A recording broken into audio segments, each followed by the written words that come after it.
Hello,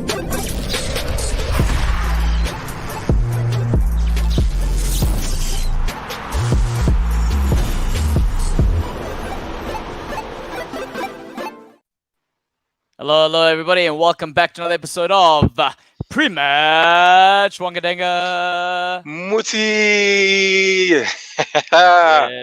We don't have Selo here, and he normally goes, no, sorry, that's Nick. Anyways, ladies and gentlemen, thank you for joining us live today in the house. We've got Wangadenga. I am your host, Claudio, or you can call me Cloudy or Brr, whatever you want to call me. But we are going to be talking about the Premier League football and the football that happened over the weekend and what is coming, of course, this coming weekend. It's an exciting time for Arsenal fans. Wangadenga, the Denganator, has never been so happy. Am I right, Wanga? I have, just a long time ago. Right.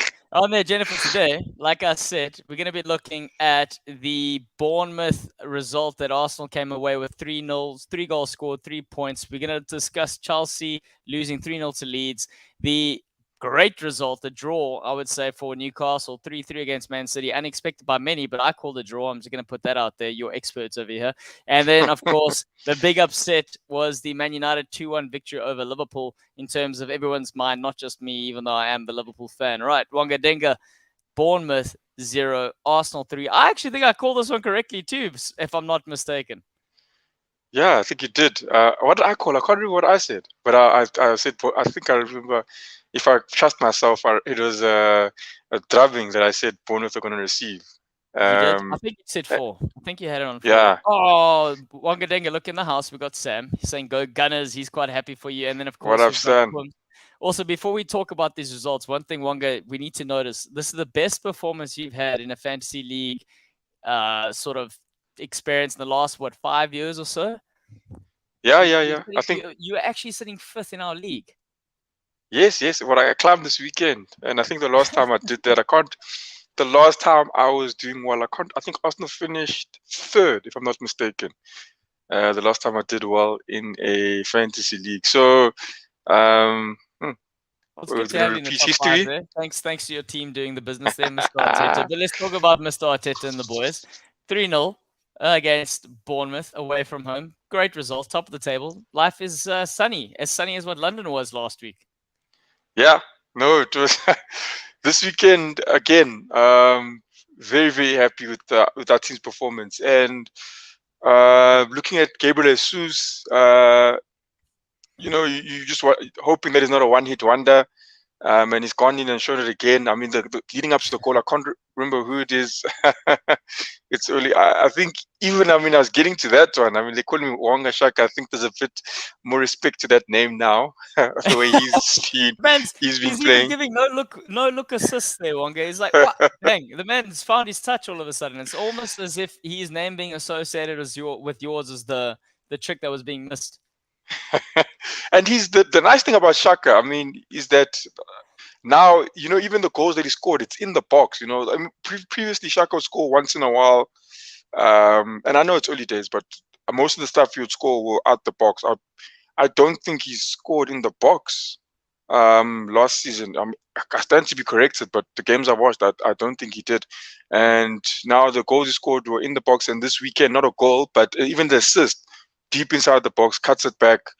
And I think it's maybe a new thing from Arteta is that you're getting numbers in the box, and it's starting to get us results. Gabriel Jesus, as I was saying, small guy, but he's a big presence up front there. Even leading up to the goal, he's bounced the player, dribbled 1 or 2, 3 of them. And from that, he gets a shot in, deflects, we get the goal. But definitely, he may not get a number for that goal, but it's definitely him who's provided that one.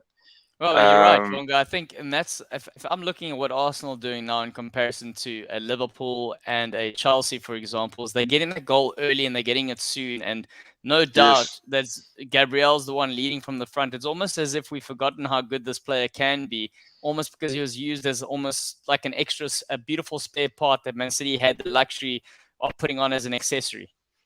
Yeah, and you can see that. There's a hunger in this guy, and at least now he knows Even in fact, even though that he knows he's gonna get, he's gonna start. I mean, there's no complacency from him. I mean, it's nice to see. It's this thing I've always been saying. I mean, and I've been missing an Arsenal team is that we didn't look like we wanted to win, especially the days when Wenger was being called out by all the fans saying he should leave. That's the only thing I didn't like when I watched an Arsenal team, is that we didn't look like we wanted to win. We were trying to do other things, pass right, move into the right spaces, but win the match was lost in the list. And now, I mean, you even saw the goal was first 5 minutes, the second one in the 11th minute, and we were on all over Bournemouth. I mean, they didn't know what hit them, and again, Arsenal just looked like they wanted to score. And I think that's what's exciting me now with this team. Yeah, and I mean, you've made a comment. What's up, Arjun? Good to see you back. So, we've also got Pums saying, to be fair, he does suit the Arsenal style of play a bit more. But Wonga, you make a comment, Zinchenko played left, center, sweeper, holding midfielder back. What's going on there? The boy, we also cannot downplay the two players that they did inherit. Yes, Gabriel, massive factor up front. But in Zinchenko, we almost underestimate how good this player can be. And in those two players, we've got ex-league champions, or current league champions, technically speaking, playing for your side. So again, mentally, the kind of effect that they're having on the rest of the squad. Yeah, though, and that's a good point you've raised there. I can't believe I even went off my head. But Zinchenko as well. Very different to what a Tyranny would offer us, but I mean, he gets the ball. He's calm, he's relaxed, and I think it's just adding to to the team, the team's presence, should I say? I think our defense. I mean, as to our defense, because you got William Saliba and Gabriel, big men at the back. I think that's what Arsenal's been missing for a while. Very physical. Obviously, we're going to use the power that they have, and they've been doing that very well. Maybe the second game, William Saliba had a bit of a miss up there, but yeah, look, I mean, he's recovered from that own goal, and there's. I mean, he's gone and he scored that goal as well. What a player, Wonga. Saliba, Yeah. He needed that time away. Like, he came and England wasn't doing the thing for him. Like, London, can I be honest to everyone out there? London can be a harsh place. And we know that, forget about the conditions and change of climate and people and. You've also got the media to contend with. And you've got a young player who came in for big money. He's gone away. He's found his form again, regained his confidence, and he's coming to a team where the manager's saying, cool, it's time for you to, he has the moment for you to step up and take the opportunity, and he's doing it. And he's not just scoring goals with his header from a set piece. He's frigging cutting this thing in the top right-hand corner, Wonga. Yeah, what a goal that was. What else can you ask for? And I think, what's Arjun saying there? You're saying it's Arman's birthday. Happy birthday, Arman. Congrats. Hey, congrats. What up, Aman? Happy birthday, man. Good one. How old is he turning? What are your thoughts on Champions League? Oh, I never saw that one. We're still talking about the Arsenal game, yeah. Yeah, so Saliba, even that of him going away, Claudio, I think I'm of the opinion that I think it still would have been fine. He had a good season when he went away. But I mean, look, Arteta had a plan, and you can't deny that his decision, whether you like it or not, with the results we're seeing now, it's obviously worked in Arteta's favor, as Arteta had planned out before. And I mean that takes a lot of trust, because even when they did say, I mean, those guys, only them two will know what really happened with that situation. But there was a lot of talk. With when Saliba left, that, oh no, Arteta, doesn't like Saliba, and it sounded like, Arteta was going to get rid of the guy. That's what it sounded like when you hear it from the news outlets. But I mean, Arteta was trying to clear things, and there was just, but for me, the important thing was that the two knew each other, the two knew what was going on. They had to trust each other, and yeah, we're getting good results from that. I still think, even though we're doing very well, I want to see a Tomiyasu. Obviously, he's getting back from injury. Yes, you've got to be patient.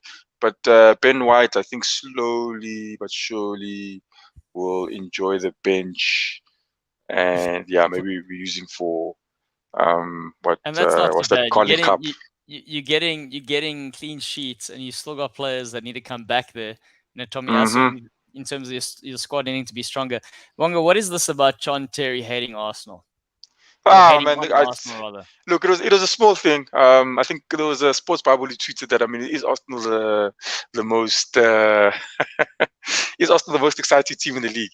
And look, you can sit there and deny it, but at this point in time, Oaks, you cannot deny that you would like to be and feel exactly what Arsenal is having at the moment, because other teams, we'll talk about that maybe at a later stage. But the other teams they're seeing problems. The other team that were actually up on top, I think Chelsea um, maybe maybe closer to Arsenal having a good time. But Arsenal right now, first 3 games in, and I think we've shown that we are far from what we did, the team that we did last season. And And but I mean, I to think your there's a lot of point, excitement Wonga, behind that. and I think, yeah, and to on that note, it's largely when we're looking at the other teams, you're looking at a Liverpool being, a lot of the injuries have crept up, so it hasn't been the same starting Yes. 11. Chelsea have been volatile in terms of bringing in new names, playing new players here and there, and you've got, for the first time, you've said you started the same starting lineup 3 times in a row and you've won. Yeah. So this is and I heard this one from the commentator. They said the last time Arsenal started the first 3 games with with the same starting 11 and won was 18 years ago, when they were when they were crowned the Invincibles of that year. And thank you, Man United. You've just stopped Liverpool from ever thinking about that nice and early. I think Man City is the only one now we need to stop. I think the rest. And Chelsea, I think we need to stop them as well. Yeah. No, Chelsea got slapped. Okay, yeah. Yeah, they I got forgot. proper slapped. Yeah. They got proper smacked. Yeah, so we're having a good time. So Wonga, we have to be the most exciting. Yeah, I mean, you've one of the voices that have kept the faith in the Arteta project. I mean, we're looking at this comparison to an Arsene Wenger in terms of the first 120 games played. He's not doing too badly. He's won 65 games out of 120 in comparison to Wenger's, who was 61 games out of 120. I think win rate, he is sitting at, if I'm not mistaken, 54.2%, whereas Wenger was at 50.8%. So already the man's like on the right foot. He's only won 1 trophy, but let's not forget the FA Cup that he's won, but he has won it. And at this stage, Arsene Wenger had won 3. He had won the Premier League, FA Cup, and Community Shield, if we count in the Community Shield. What do you think about that? What does this say for the longevity of an Arteta, especially when we consider the amount of money that is being spent to support this man and his project? I think longevity. I think Arteta, he's starting to slowly show that. I think he's going on an incline now, and with I remember when he did start, people were questioning it. Louis telling me, hey, yeah, it's early days, but these are good days. Yes, unbeaten. Tell them, Darren.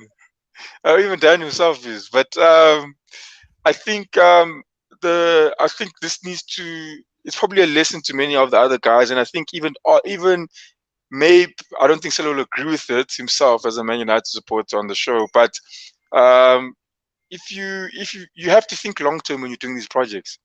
You can't now base someone's performance on the first 3 games. Like I think a Lampard at a Chelsea would have been doing okay now, to be honest with you. But it's just they work differently. They need to have the results now.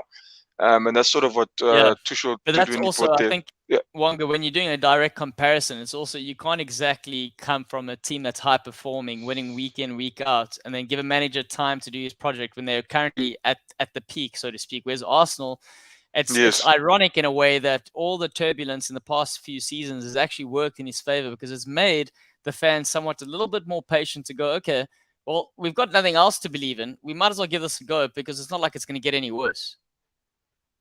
Yes. No. I hear what you're saying, and even like that's the advantage that that a guy like what's his name, the Man United guy, Ten Hag finds himself in. But yeah, I think Arteta, if you're comparing those things to a Wenger and you see where Wenger ended up, You're looking at that. That's very close. We never won a cup, but you also think about the time when Wenger came into the league. He's the guy that sort of stepped up the standards of the Premier League.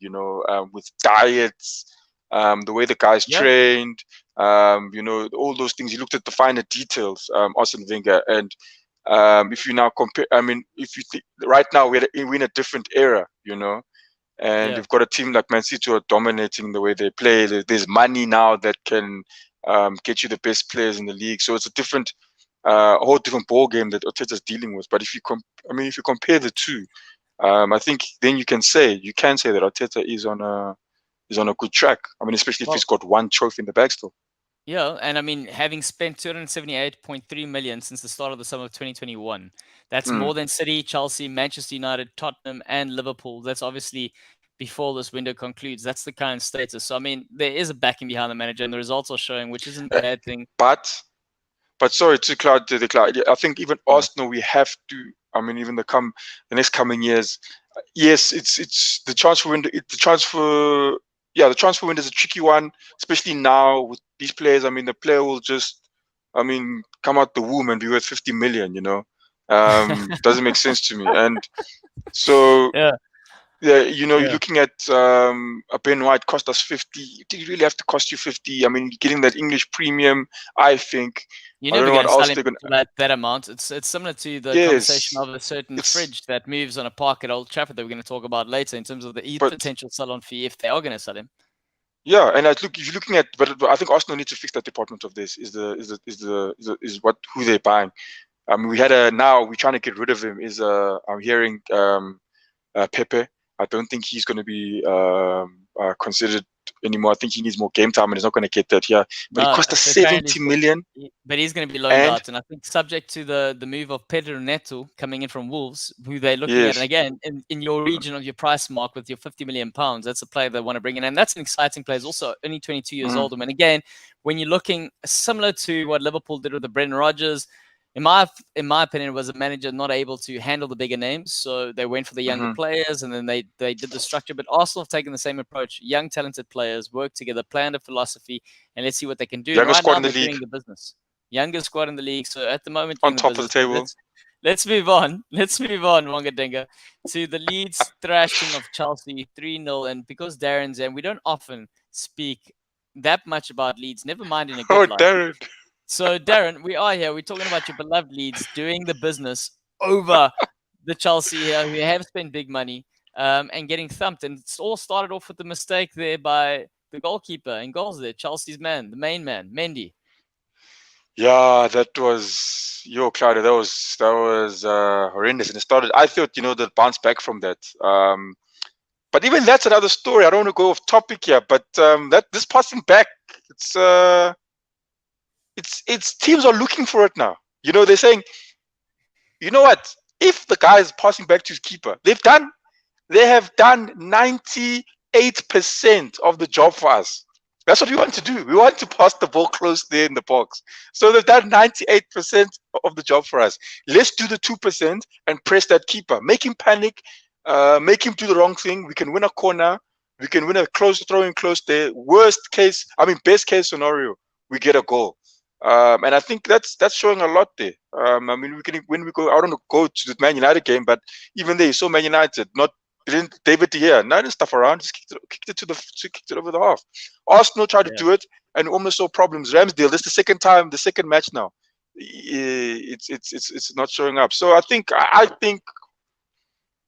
we will probably find, unless they do it better, but I think we'll find Chelsea next game. They're gonna cut that. They're gonna cut that out, because why do that if you're not comfortable with doing it? It's really, you're not comfortable with doing that. Don't do it. And it's always difficult when you're forcing a keeper to do something that isn't as natural. And it is to the point of what Darren's saying. Yeah, a lot of high pressing, good high pressing, and it's you speak about Wonga. You spoke about Arsene Wenger changing diets and methodologies, style of play, and coming to England and doing that whole revolution thing. It's almost at the point where your Jurgen Klopps and your Pep Guardiolas have come in. They've implemented their style of play. And I'm going to say smaller teams in inverted commas here, largely just because in terms of the budget isn't normally spent as largely as the other sides or your bigger sides. But Mm. your sides like Leeds, who have come and going under heritage-wise from a Bielsa going, we're going to press. And now you got a Jesse Marsch, who, what I quite like about him, he's got a swagger about him and he's got conviction when he speaks. He's confident. I've never seen, I know Americans generally are, but not necessarily in the soccer field. So what he's doing is, he's really owning it. And he says, cool, I'm still going to press, but I'm going to make sure first and foremost, structurally, we are going to be sound. That is our priority. And that's what he's doing. And that first goal comes from a direct mistake. But again, it begs the question, the same issue that Liverpool are having, Chelsea. Chelsea, obviously, a lot of changes. But that man up front, unless you got someone who's going to stick the goals away, there's not much you're going to do against a team that's going to sit deeper and catch you on the counter attack, especially when you're playing a high line. So that's kind of where this modern game of football, which is, the heavy metal, it's all entertaining and it's great. But unless you've got someone in the final third and you can change up one or two things or have that innovative midfield in the center of the park, you're always going to struggle against these sides. So it's very important to go out there and get the first goal. Because if you do not, it's going to be a hell of a mission to come back in the game. And I think in Chelsea's case, they had that chance with Sterling, took the shot, scored it, was a great opportunity, offside, and all of a sudden the mistake comes, and then freaking Ellen Road is buzzing. And then it's always an uphill battle, rather. Yeah. I agree with you on that one, Claudio. But I look at it. I mean, I watched the game, and yes, Chelsea weren't their best, but away, Luke. I see you. Hey, this is a guy, Luke Tukok. I used to go to school with him. I played golf. We played soccer we used together. To play golf, Luke says. He says, my man in the house, Wonga. Yeah. No, he actually taught me how to play golf. When I hit my first shot, I used to miss it. I played golf with him, soccer with him. We played tennis together every day. It was just literally me and him. That was proper. Now, look, he's telling me like I forgot who he is. But anyways, and his brother, interesting enough, his brother at the time with Fulham in the Champions. He was playing, I think, he will correct me, he was playing for Fulham at the time when we were in high school. He was in the Fulham team. I don't know if it was the second team or what, but he was there overseas playing. Luke was, I think he's like, it's like 6'3". But sorry to go off topic there. No problem. Everyone in the comments, say hello to Luke. It's the first time we've seen him show up. Yeah, I mean, we are a nice little community here and we like growing. So thank you for joining us, Luke. And give us more information about your brother. Maybe we get him onto the show and we chat to him a little bit more. Darren saying our front four, Harrison, Rodrigo, and Arison and James are on fire. Have some favorable fixtures coming up. Hopefully we can keep the momentum going. And of course, Pumzia from a Chelsea perspective saying, the midfield is missing Mateo and Kante, and those are two big losses for any team, never mind both of them. One of those players is a big miss, so missing both of them is a huge, huge loss. Mm-hmm. But I mean, look, I think, like I was saying, I think Chelsea, on the day, I think, look, Leeds were excellent. I think Leeds were just better than Chelsea on the day, to be honest with you. Not even fortune. I would even say they just overpowered Chelsea. Yes, Chelsea were unfortunate they missed that chance with Sterling, but I mean, like they had tactics, and I mean, one of them was that, and it's as soon as that first time happened, they passed back to that keeper. They were on him, and I think, congratulations to Leeds for that one. I think, but the question with Leeds, and I've asked Darren, can they do it every? He's doing the thing. Luke. Yes, Luke. Nice one, Luke. Let's grow the family. Let's keep it going, man. We welcome you're a new signing. We need to make something happen there for you. Congrats on joining the Goal Lounge team. And I think where was that? Pums, can you elaborate on what Darren's saying? Yeah, he's saying, did you see Tuchel blame the bus? I missed that completely, but maybe I missed something about that. What bus? Tuchel now is coming out with a lot of noise. He needs to focus on what he does well, and he coaches well. He needs to focus. There's a lot of, to be fair, there are a lot of moving parts at Chelsea. There's, you got an American owner who just wants to buy players. What do we think about the potential player that they're being linked with from Everton there? The young guy who's had a huge impact at Everton. What's his name? For £50 million. What's his name? I think it's overpriced. But no. I'm forgetting his name, Claudio. But I'm forgetting his name. Sorry, I've also gone. It is Gordon. Yep, it's Gordon. Gordon. It's £50 million for Gordon. He's 21. When they've got Hudson Odoi just parking on the bench there. He is a player. He is a player. If Everton, who has Everton signed? They're going to give him away, and then what? There's no ways. He's 21. My man, I think. Everton prodigy was released by the Liverpool Academy. He knows Is the it? city in and out. Yeah. No. He's a very good player. I like him. And I think I would think he'd be instrumental to Everton's season this year. I can't. I mean, 50 million. Ooh. It's big money. I mean, if you Everton, surely, like, if you can get to replacements, you take the money around. 21 million, a 21-year-old who's had he only made his breakthrough season last season. He had end of the half of the last season. He did he carried Everton. Okay, not kind of. He did carry Everton, but he's still only 21. What's happened to every other 21-year-old young player that's come from Everton? Ross Barkley, what's happened to him? There was another player that, remember, years ago, he went to Man City, and that guy's fell out completely. What's his name not now? Rondon. I'm forgetting his name. The brown kid. Flipping light complicated. What is his name, man? Yeah. I'll never remember his name. Yes, that's his name. Yeah, Rodwell. That's the one. You got to be careful when you make these big moves. But Wayne Rooney. Wayne Rooney. Wayne Rooney. But Wayne Rooney was doing things. He wasn't just one season sort of wonder. Right, gents, we're going to move on to the next one. Newcastle 3, Man City 3. Now, I predicted a draw. No one else was seeing this coming. But the way in which it happened was nuts. I mean, huge. They go down. They come back 3-1. And again, can we just talk about the 12th man that is the tune? I know if Nick was here, he would say, what do we say? Family clubs and. But this is why no one wants Newcastle to have a lot of money and buy big players. Because if they get the players that they need and deserve, that club will back them 100%. And that will be a dangerous place to go to, as if we didn't see that already on the weekend. Yeah, I mean, look, if you look at what you call it, I think Newcastle. I just think it's that I think they're still carrying over from all that stuff that was happening last year, and said maximum for me in that game. You just wonder if, like, the same thing I'd wonder about the Leeds is if would they be able to do that how long will they be able to do that this season? So maximum was instrument. I mean, if he got his way, I mean, they could have beat the Man City 5-3 that game, the way he was playing. But they were terrified of him, man. Yeah. They were absolutely terrified. They gave him so much space. John Stones didn't know whether he was coming. Kyle Walker on that left-hand side, he absolutely destroyed them. He gave them, they gave him the time and the space, and it's like, and you know what the best thing about him is? Half the time he doesn't even know which way he's going. So, like, he's going left, he's going right, and you're like, so they don't know what's going on. But what they were dangerous in terms of having, unfortunately now, and we're going to talk about what that's led to, but Callum Wilson and him looked like they connected. They were on the same wavelength, but unfortunately now Wilson's out. And it's led to a £58 million signing of the Swedish striker called Isak, a guy that was on Dortmund's books.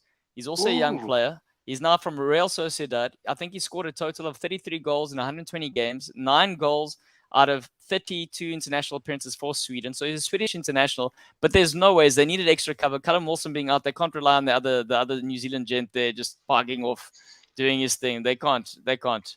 So now, yep. I think I'll speak a little bit for Nick. I mean, looking at Callum Wilson, I mean, Nick was telling us that he was not happy with he didn't say it, he didn't utter the words out his mouth, but obviously by his response, you could see that that he wasn't happy with Steve Bruce. And now he's come out now, literally telling everyone that look, his main objective now for end of the year, he wants to make that Qatar squad for the World Cup. And I thought it was such a good response. I mean, he's coming out and he's scoring. He scored now against Man City. I mean, what other way?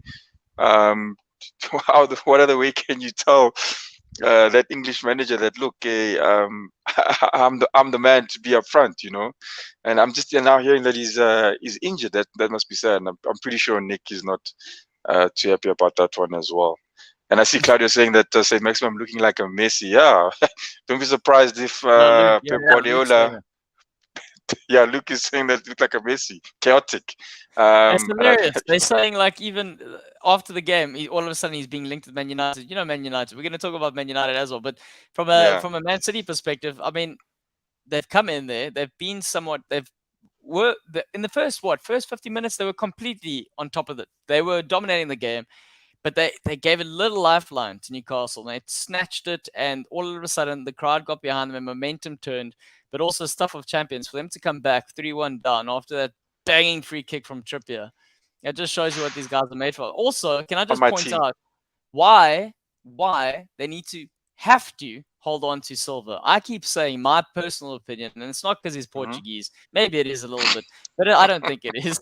But I'd easily rate Silva in the top 5 of the world's best players right now. I don't know why he doesn't get given for what Guardiola has in terms of Man City and how they set up. He is instrumental. Everyone talks about De Bruyne. Everyone talks about whoever else. But Silva, for me, is the man that gets them ticking. Yeah, look. Yeah, I'm speechless. I think because I've got a lot. I don't want to disagree with you, and also that because to a certain degree as well. So, but the thing is, I think I don't know what it is, Claudio. And I've told my cousin this as well. Yeah, what a free kick by Trippier, guys. Just look at my fantasy league squad if you want to improve your points. He's there in my team. You know, I looked at Gundogan. Funny enough, I really wanted Gundogan in my. He plays a big role, yeah. Yeah, I wanted him in my fantasy league team, but you just don't know if he's going to play or not. You don't know. But when he plays, he scores. This is the problem: is that when he plays, he scores, and I think that for me, however he does it. I mean, the goal. I think he's put the first one in the net for them, eh? And yeah, he's and Man City. I think Man City themselves, them coming back from and I thought, look, you 3-0 down. You're playing away and you think it's hopeless. I genuinely thought it was hopeless. I thought it was game over. And they've, like Claudio says, they've done the stuff of champions and they've pulled and they've done it. That's the second time now. The first time was now when they were playing the last game of the season last year, you know, and they came back from 3-0 down.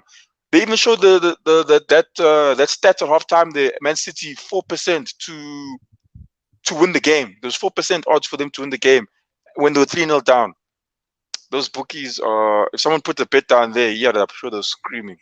There we go. By the time the other goal wondering what Wongo was talking about. This is his fantasy team. That sorry, I'm just going to remove Algin's comment here, but this is how he has set up. In case you want to copy him, he's currently sitting 5th in our league. He's got Mendy in goals. He's got Trippier at right back. Saliba. There we go. 3 Arsenal players. This is why he's doing so well. Saliba at the back. James on the left. Saint Maximum. Big scorer on the weekend. Eriksen, Martinelli, De Bruyne, Haaland, Wilson, and Jesus. The Santa Maria man. There we go. That's a quick little sneak peek there from what Wongo was talking about. But yes, Wongo.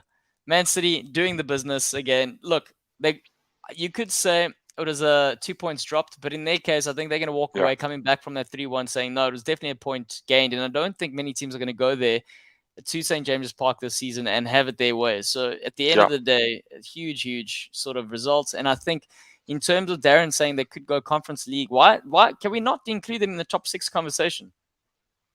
I don't think so. I think they'd have to. From saying you're getting what arrogant. I'm not getting arrogant. I'm just saying it was a good weekend. No, the honest truth is, Claudio, I had that team last week and I tried to change it and it froze. I was in late and I cried tears. But then when I saw Saint Maximum, so I was like, no, I'm all good. And then I said, you know what, Haaland was going to score a hat trick, and then that didn't happen. But Wonga, fine. It's time to move on. Man United 2, Liverpool 1. Everyone thought this was going to be a whitewash. It didn't quite work out that way. You want to elaborate before I share my thoughts here as to why you think this happened? Why I think this happened? I think, again, Man United are on lows. Who else to prove it? And I think this last time they beat Liverpool, the same story. They were sort of on a bit of a low, and who else to get the confidence from against the Liverpool? But a Liverpool also weakened. Van Dijk, I don't know, he's having a bit of something going on there. I'm sure he'll sort it out. I don't know what's going on there with Van Dijk. But I think look, Man United. The Van Dijk thing. Can I say the Van Dijk thing? What's interesting about Van Dijk is, since he came back from the injury, he hasn't quite looked the same. That's number one. Number two, he did look like one of those foosball mannequins defending with his arms behind his back, trying to do this and stop the ball.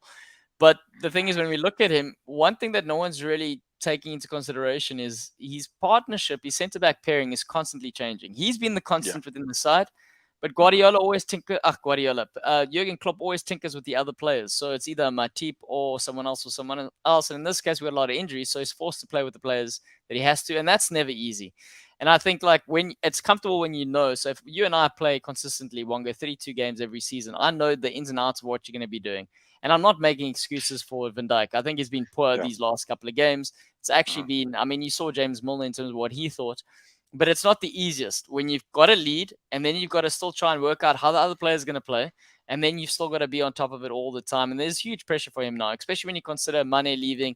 What happened with Mane leaving is it's placed the onus on the other boys to step up even more. Your Salah, your Van Dijk. And now they've really got to come to the party because Mane did a lot of grunt work. A lot. Yes. And He's a horse, now, bro. Yes. exactly. And look what he's doing. I always said, what did I always say, Wonga, when it came to the conversation, the debate, when it came to Salah and Mane? What did I say? I don't remember, to be honest with you. Oh my goodness. Okay, let's put it this way. Which player would I have rather kept? No, you would have kept. You would have rather kept the money. That's for sure. Yes. Yeah, there we go. And I think Liverpool should have done that. Liverpool don't have a midfield. Yeah. Jason's saying too heavy of a preseason. This is the question that I have, and this is kind of where I think the results are coming in. First and foremost, no side. I think only one side in history has lost their first. Hasn't won their first 3 games and got on to win the league. So it's already a lot more pressure for Liverpool to do anything this season in terms of getting their hand on the trophy for the title. But when we're looking at the preseason conversation, I know they won 2 trophies last season, but they were fighting for every game on every front. The disappointment of somewhat not winning all 4 trophies, I wonder how much of an effect that's played. Mane leaving, then you got the heavy preseason. To me, these players look a bit fatigued. And when we're looking at the fact that the last 7 games they've played, they've conceded first. And what I was talking about in terms of how they play and the strategy in terms of setting up, when you got a team sitting deep, naturally, knowing you're going to play a high line, they can hit you on the counter attack. If you do not score that first goal, it's crucial. And I think it's kind of in the back of their heads going, 7 games have played. We've suffered a goal yet again, and now we've got to work extra hard. And it's to that point where not that they're afraid of doing it, but 7 games in a row, you just know what it's going to take every time. And there's only so much you can do to overcome the odds. And I think it's just getting the best of them right now.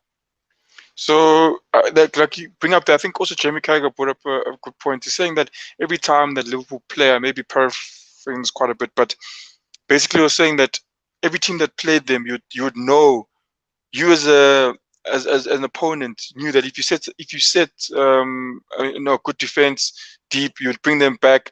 Liverpool are going to have a high line, and you are going to get a chance. You know, the question is, are you going to put it? Are you gonna put it in the back of the net? And he's saying, like, surely if every game, every team is getting a chance, you know. He says some games, the previous season, yes, the other teams were still getting those chances, but Alisson was saving the ball, you know, saving those. Like you said, you were saying that Alisson was the one, was the best one-on-one stopper, and when he pulled up again on many occasions last season. I remember we even chatted about it. But and Jamie Carragher said the only difference now, really, that he can see is that the teams are scoring. So he said, surely there must be something there that maybe if you're a Klopp or something, you're looking at it and you're saying, surely something needs to change there. Well, it's definitely a combination of both. But I read an article yesterday about how Real Madrid and Ancelotti are buckling the system in terms of this new approach that Klopp has come out with. When you look at what Klopp's done for football and heavy metal football, I've spoken about that. But they're going, oh, yes. No, they were easy to play against because they don't change much. So it's easy to work out how to beat them. And if you got good players, you know, high line, you can do it. If you look at Rashford, you got his pace, you can do something. Benzema, for example. But also what people are forgetting is that when you look at the Champions League alone, no goalkeeper had ever made that many saves in a final in terms of Courtois. So we look at these anomalies that also just aren't working in their way. And Liverpool right now with their injuries, they're not taking those chances, so they are conceding the first goal, and that's just been the negative effect. We got Colwer joining us. Thank you very much, Colwer. Says, Claudia, do you think Klopp has reached his peak with Liverpool and he can't take him to the next level? And this is also something that's interesting, and I think it's something that plays in the back of everyone's mind. We saw what happened at Dortmund. We saw what's happening like in terms of previously at Mainz. And you've got to ask yourself now, he knows one thing. And this is what I said to you and the rest of the guys, Wonga, is that Klopp's on a high. Let's hope we don't regret they're not taking everything right now in terms of when he's at his peak now. He should be winning what he's winning, and he hasn't capitalized on every single point. Are we going to regret that? And the question here is going, we look at the FSG approach, we look at how they're trying to support him. If they were doing what Pep Guardiola, if they took the Man City approach and gave him everything he wanted, like Pep Guardiola, maybe we could say, no, he's not in a decline. But right now, you got to look at what he's working with. There's only so much you can do with the same group of players. Adding one or two players every season isn't going to make a difference. We've added one notable name. The other two are young players. It's going to be hard within that dressing room, especially when you've lost players like Amane. So is he on a decline? I don't think it's a fair assessment. I think it's still early in the season, and we did start slowly next season. Let's see until what happens before the World Cup. And also, let's not forget that this is going to be a different season. This is going to be a season in terms of no side has ever prepared like this in terms of the leagues and things like that they have to go off and go play a World Cup and how they come back from it and how much that's going to affect these teams long term. Wonga, is anything you want to add from your side in terms of Arjun saying what a save by Alisson from that Eriksen free kick? And maybe the impact that a player like Eriksen's having on a Man United. Yeah, I think, if you bring better players with the Eriksen, I think around him, I think you will get results. Eriksen, especially after that, heart problem he had. Psychologically, you can imagine. Especially when he got back, it's not long ago when he had the heart problem. Definitely, you imagine going out there, you had a heart problem. You'd always be thinking like, would it happen again? Would it happen again? But he seems to be playing like he was playing at Spurs. It seems to be pretty much gone over it. And yeah, for me, I'm just happy to see him playing, to be honest with you. And he's playing very well. I've actually liked him as a player. I think he's a good player I can say it to now. have in the squad. I think he's like, they talk about Ronaldo being the role model but I think Eriksen's he's got that aura about him where he is humble and he is able to just go about his business, and the younger players can look up to him and do the thing. From a Man United perspective, Wonga Denga, or maybe everyone in the comments, we'll let you comment. Was that goal offside, that Rashford second goal? Yes or no? Well, I can't just say yes or no, but I'll tell you, I think it was. When they first played it, and then they did that pause, and you could look at the line. I said, oh yeah, there's definitely offside. Then when they put the line there, it looked like Rashford took 5 steps back. I said, oh, what's going on here? So I don't know, and they didn't look at it like the other ones, But apparently they said, yes, these people, they say that that they gave Rashford, they're giving Rashford the benefit of the doubt. They say he was onside or something like that because it was very close. But then you ask yourself, what about Gabriel Jesus' one as well? You should have had a goal then against Bournemouth. It was literally the same thing. But then they say, no, it doesn't fall in within the margin. And this is the same thing I kept on saying last year. It'll always come down to these. It will always come down to the centimeters when you make these rules. It's always going to be minute. You can't, even if you say like, a striker is going to be given benefit of the doubt like they did with Rashford, it's going to be within a certain margin. They're going to give you a point, and that margin stops and starts at a certain point. So it's always going to be, when they get to that, there will be a time where that point is maybe like 1 centimeter left and 1 centimeter right. So it'll always be like that. So we have to accept if the camera says it's onside, then it's onside. But I don't know if it's just me, but when I looked at it the first time, Rashford looked offside, and when they put the line, it looked like he stepped back. I think you and I look at it we look at it from a perspective of seeing how our teams have been hard done by in the same situation, and we go, that is 100% offside. I do think I think moving forward, it should be giving the striker the benefit of the doubt. But in my case, I don't know. But it'll always be a margin, Kyle, no matter what it is. That's what I'm trying to say. Yeah. It'll always be that centimeter that counts, It'll always be like. But Pum's saying, these angles are tough to judge. These thin lines, I think he said. But it shouldn't be. It shouldn't be tough to judge. It should be. Yes, but you put it in, and it's not even your decision. It's like the VAR system that they're using should just call it immediately without being any interpretation, because they can. If the cameras are there, they should be able to do a bird's eye view overview, and they can work it out from that angle. It shouldn't necessarily be looking at the perspective of the line, on the angle that we're getting, which is quite an interesting one. I do want to discuss, but Colbert got a question here saying, do you think it was a wise decision to spend 100 million on Nunez and not sign players for the midfield? I think the issue was Liverpool were chasing, and it's well reported, they were chasing Jude Bellingham. It didn't quite happen in terms of Dortmund saying they're not going What to a sell him. player. And now the issue is that Real Madrid are also looking at him. And the worry is that if Liverpool don't have a successful season, will they even be able to lure this boy in terms of the amount that he would be offered next season? Because Man City are going to come in there. Real Madrid are going to come in there. That's the issue there. So they went for the other option going, no, we're still okay in midfield. But we know you can't rely on Keita. He's always injured. We've got Elliot who he's being asked to do a massive job. We've even got the new boy from Fulham. And this is also the thing you gotta ask yourself.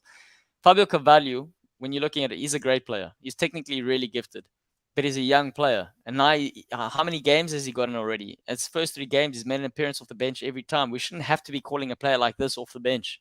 And this is where Liverpool are at right now. So that's a good question. 100 million spent on Nunes. But the other question is, other clubs are spending 100 million on a Nunes plus another 50 million on someone else and 50 million on someone else. So that's where we've got to be asking the question. It's not the amount being spent on Nunes. Yeah, he's asked the question, Claudio. Was it a wise decision? It was a I'm not going to say desperate, but it was a reactive decision. That's what it was. In terms of they knew a lot of clubs who were sniffing, Man United were looking. I'm not going to take away the guy can score goals. He just needs to settle down and he needs to be removed from the limelight. One thing they have well documented is they said the thing that he struggles with as a player, and he struggled when he came to Portugal, is psychologically, if things aren't going his way, he gets into his own head. And this is where Liverpool need to be very careful as to how they manage him. When he's hot, he's hot. But they need to make sure that Liverpool aura as to where the club makes a player feel comfortable, they have to do that. And I think the sending off is actually the best thing for him. Where he's removed, it doesn't help the rest of the squad, but it is probably the best thing long-term wise. Wonga, last Man United questions. Ten Hag, the right man for United. Harry Maguire, is he finished? Ronaldo, what's going to happen here in terms of the decision-making? What's going on here from a United perspective? Look, if they played, you saw the way they played. I think to answer your questions quickly, Ten Hag definitely. I would say he's. I don't like saying someone's the right person because I mean I think they can definitely find someone else to do the job. But I think Ten Hag is capable of changing that Man United team. He showed on the weekend. I think he made bold decisions there, taking off the captain, leaving off Cristiano Ronaldo, number 7, leaving him off the bench, leaving him on the bench again against the Liverpool. And he went out and he literally punished them. So I think there, you can say it's maybe a start of something. And also, these people need to chillax. They 4 games in? Is it? People need to relax. I mean, Gary Neville and Jamie Carragher were grilling him 2 games in the season. I'm like, gee whiz, Oaks. What the heck? He has only played 2 games in the season. He's hardly been able to sign any players he wants, and their guys are going and grilling him. Chillax. Arteta showed last year, I don't want to jump back to Arsenal, but literally we're bottom of the log. We lost our first three games, I think, and people were saying, yeah, and then we're challenging for Champions League spot. People were shocked. So, yeah, just chill. If I'm a Man United fan, just relax. Watch Arsenal do their thing. Watch how we did it and just take notes. This relax. Isn't about Arsenal. Pum's saying another Ole at Man United. And I think what's interesting about that is one thing I've picked up on, and I don't know if anyone else has picked up on this, but when you're looking at Ten Hag, preseason, he spoke a big game, like a very firm game, a game of strong conviction. You're going, well, I can buy into this. And you're looking at the preseason results. But when these results haven't gone his way, the first ones, he looked a bit rattled and he kind of looked like, is retracting his head in his sort of turtle shell. That's kind of the feeling I was getting. And I think he gets the result that he really needs here. And this is the situation that can change. What I do like is they did get this result, which means they're going to spend even more money now before the end of the season, which is very good for Man United. But this could also backfire very hard for Ten Hag if he doesn't get the results following. Another £80 million going to be spent now on Anthony from Ajax, another player that he's worked closely with. So it could really blow up in his face. So it's going to be interesting to see how he handles that, because it's one thing, like Klopp, See, and this is where it's different for Klopp. I under asking the question. The rate Klopp is crying, you rate that Klopp is crying for signings behind the scenes and just playing nice guy. I think when you're any manager, if you're Pep Guardiola saw what Jurgen Klopp was doing. He says, I need this and this to compete, and he got given it. I don't think Klopp's dumb. He's also going to say, look, this is the reality of the situation. I can only do with what I have. But Klopp's sort of aura, he loves the image of an underdog, but he also understands the consequence of that, and he also is able to go, okay, cool, I like punching above my weight. Of course, he's not happy with the situation. But in terms of the Ten Hag situation, he can't hide behind the fact if they do give him the money. That's the difference in terms of these two managers. And somewhat, to be fair to the Arteta thing, he's getting it right, Wonga. Yeah, but I mean, look, I think Ten Hag, Claudia, I'll be honest, I think I do see a man who's firm, and I think this, I mean, after getting beaten to Brentford, he was like, nah. This can't happen. I could even see he was frustrated. And I see, and you see this with the starting lineup. He's left off of Maguire, guys who are making errors left, right, and center. If David De Gea does something funny again, I think you would see. I think you'll see him on the bench next game. I promise you. I think he's probably fed up now. He's just like, no ways. Like, I've tried this, and I don't know what it is with Maguire's been given. Out of all the look, but respect to the guy. You got to respect him. He's dropped Maguire. Now the question is, does Maguire stay, or they're just keeping him in the background? And what about the decision to appoint Bruno Fernandes as captain? I mean, it's paid the dividends, but is he the right man for them to be leading the team forward? I think he does have sort of leadership qualities. You think? I mean, for me, he's someone who's willing to, when I watch him, he's willing to, take on the big decisions in the match. He's willing to tell people to do this. He's willing to step forward when, something needs to be done. If there's a penalty taken, he's willing to take it, and he's willing to miss. He's willing to put that on his shoulders for the team. Willing to put on the craft, and I think, and he's also, capable as well.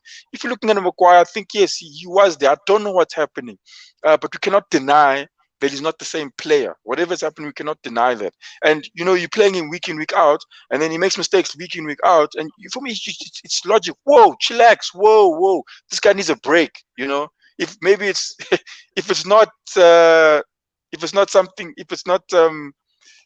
you saying to him, get out, you're useless, then rather, maybe take him out, give him a little bit of a break, and then maybe try him a bit later, maybe ease him back into things again. He can't be captain. But Darren's saying no one will touch Maguire though. Wonga, don't you could see Maguire going to Leeds. You could see that for £30 million, eh? I could see that can happen. 100%, Darren. I could see that happen. Darren, be careful what you're saying. And he'll take the armband as he gets there. Because he wants, and also the other thing, if he doesn't get a regular run, surely he doesn't make the England squad come World Cup time. I mean, that's the other thing. That's a problem. The player's going to be thinking, is he looking for a move? But you see, that's the thing, Claudio. That's what I'm asking, is that now a player like Maguire, I never understood it. I know it's sort of conspiracy, but like the mistakes he's been making, you're thinking, gee whiz, there's someone that's keeping that guy to play the whole game, the whole time. He's been even since Oli was there. He used to make mistakes week in, week out.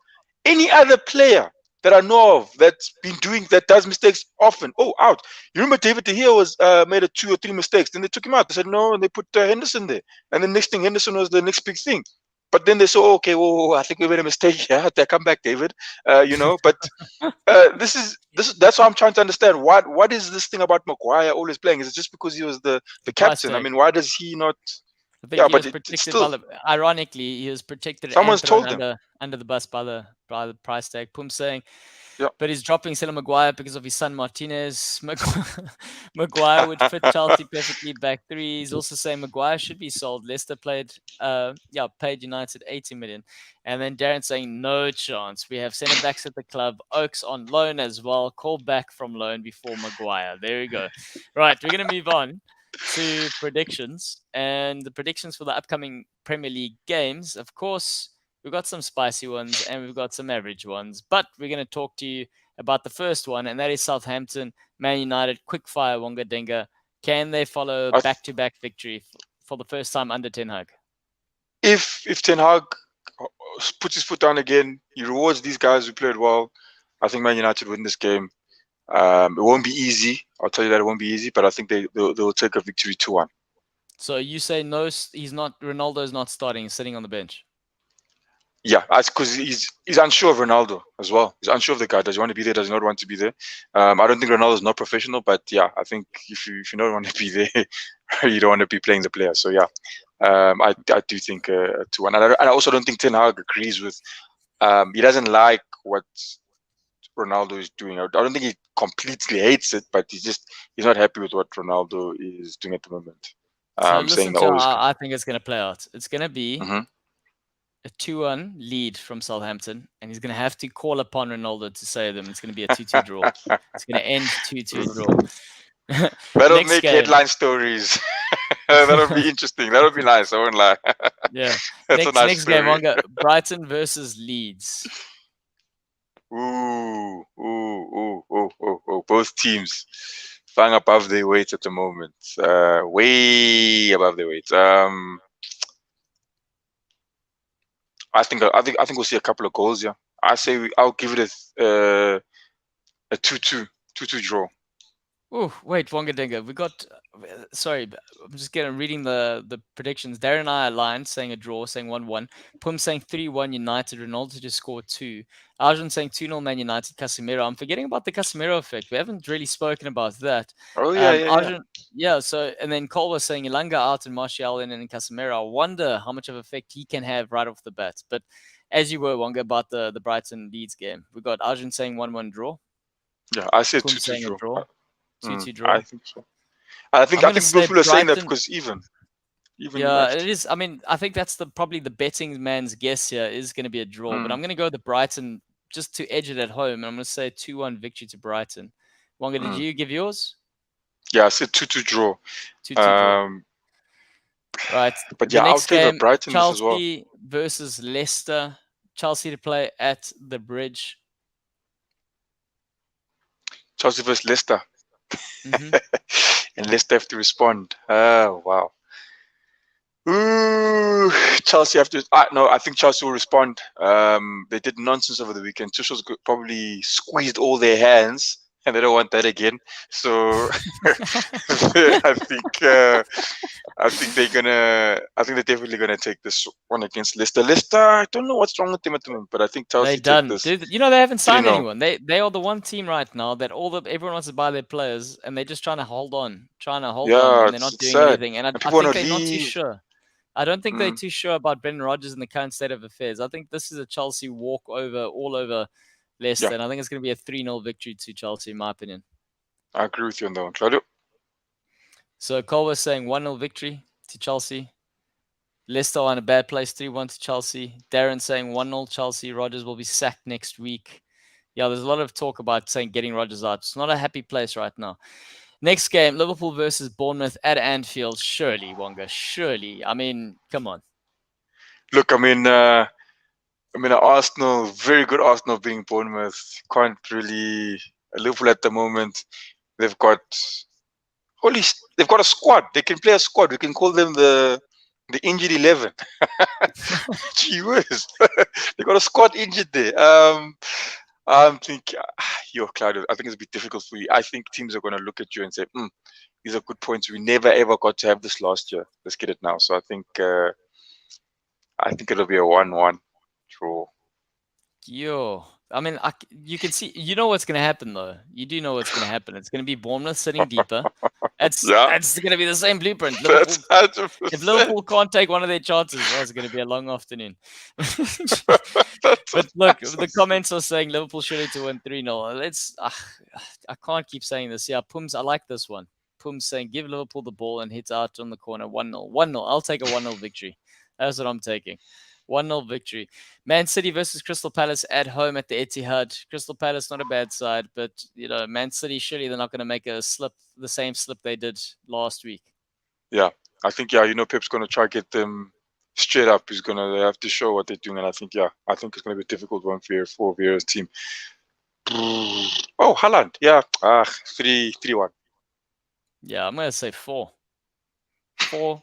I'm going to know. Yeah, 4-0. 4-0. I Arsenal mean, even though they versus Fulham. responded. Oh, look at this. Arjun also saying 4-1. Darren saying 2-1. All right. Arsenal. We got Arsenal versus Fulham at home. That's a London derby. Saliba and Gabriel at the back. 0 goals scored for Fulham. Arsenal score 4. No, man. Now you're getting too cocky. I agree with Pums. Man City 4-0. Yeah, Pums and I, you and I line. You're on the same wavelength. But because you guys struggled to beat them. 4-0 we to beat Fulham. shall Mitrovic. put Fulham in their place. Mitrovic will not get anything past us. Mitrovic is going to be giving Saliba elbows and things. Saliba will fold him. Saliba will fold him. And Gabriel. They'll fold him. And we will score our goals. I'm going to say it's not going to be an easy one. It's not going to be an easy one for Arsenal, but you'll edge it 2-1. That's my opinion. And then the last one we're going to cover is because we're very curious and because, you know, we do have Nick on the show. Wolves to play Newcastle. Yeah, you see, that's the thing. Newcastle do funny things with these teams, but yeah, I think if I look at it flat face, you know, just front like this, and looking at the teams, I would say Newcastle should win this game. And I'd give them even 2 goals, 2-1 to Newcastle. 2-1 to Newcastle. I'm going to say draw 1-1. I understand these Gunners are getting carried away. Cole was saying Newcastle win, and then Pum saying Fulham Mitrovic to bully those lighties. That's what's going to happen there. Right. I'll see you this next week here, Ayanda. We'll see. Next week here. Must come next week. Right. That pretty much wraps up the show for this evening. Everyone to join us. We just want to say, let me start again. That wraps up our show this evening. Everyone who has joined us, we want to say thank you. We really appreciate you and love you. Don't forget to like, subscribe, tell your mother's, uncle's, brother's best friend. That's very specific. I mean, you can also tell the person sitting next to you. Get everyone to subscribe, in fact, because obviously the bigger we get the chats, the more interesting this gets. Wongadinga, what are your final thoughts? Man, I'm just happy. Now we're playing a Fulham as well. Yeah, just extend the lead. Must go far away from Liverpool and all these other teams. And yeah, hopefully Man City take a draw this weekend. I'm just hoping. And on that note, let's hope to an Arsenal loss. Right, we'll see everyone here next week, the same time. Obviously, we're only doing one show now, which gives everyone the opportunity to come in at the same time, not drips and drabs. We want one sort of funneled sort of conversation, and that's why we are here, and that's why we're doing one show. So see everyone same time next week. Or actually, next week will be 7:30 again. We just kind of changed things up because I actually had a capoeira class. So look out for that. Yeah. And Wonga, how do you end the show? Stop it. Stop it.